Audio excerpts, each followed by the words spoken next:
How did Kia fix an idle quality problem on the 2013 Kia Sorento? Well, we're going to find out what they did next.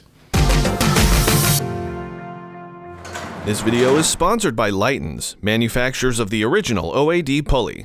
Visit lightensaftermarket.com for more information.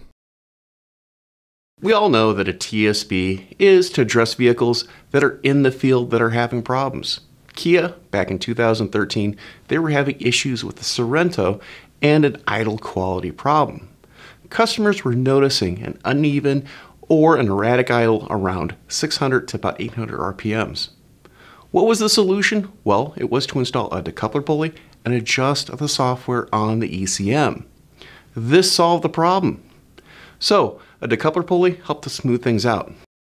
How does this TSB apply to your shop? And most of all, when you have to replace an alternator for a no charging condition. It is critical that if a vehicle comes to your shop and the alternator has a decoupler pulley on it, that the new alternator also has a decoupler pulley. If you don't do this, well, you could be inducing an idle quality problem on your customer's vehicle. I'm Andrew Markel. Thank you very much.